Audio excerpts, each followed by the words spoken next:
अभी आप सुन रहे हैं बेला टीला चौक से अरहुलिया रिकॉर्डिंग स्टूडियो की शानदार प्रस्तुति।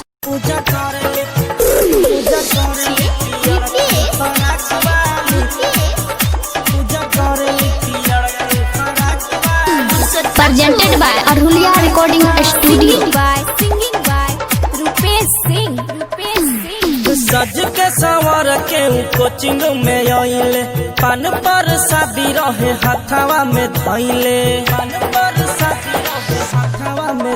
हाँ सज के सवार के कोचिंग में आइले पान पर शादी रहे हथवा में धइले बिहिया मुस्कावत भुवर आँख वाली बिहिया मुस्कावत भुवर आँख वाली पूजा करेली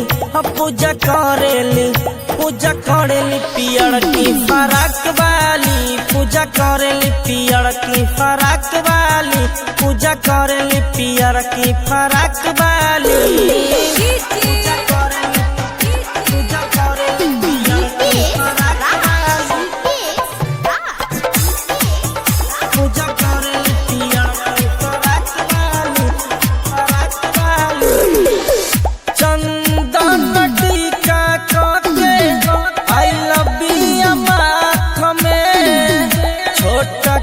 बहनियों कर घूमतिया साथ में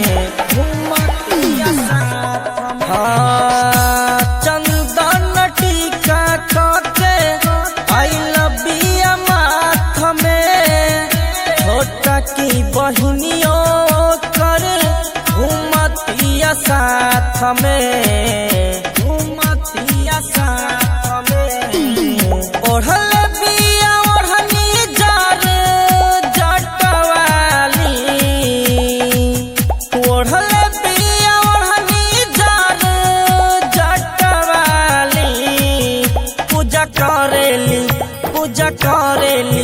पूजा करेली पियर की फराक वाली पूजा करेली पियर की फराक वाली पूजा करेली पियर की फराक वाली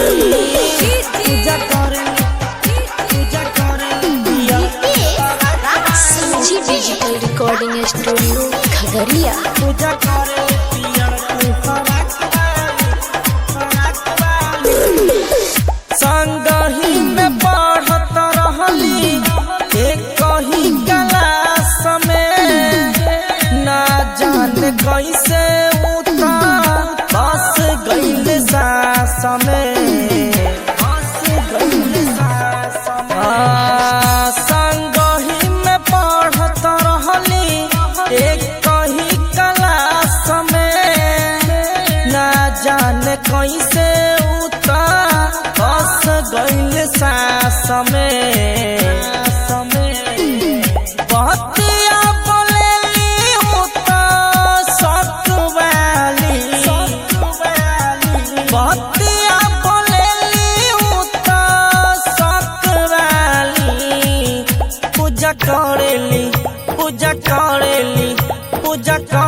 पियर की फराक वाली पूजा करेली पियर की फराक वाली पूजा करेली पियर की फराक वाली।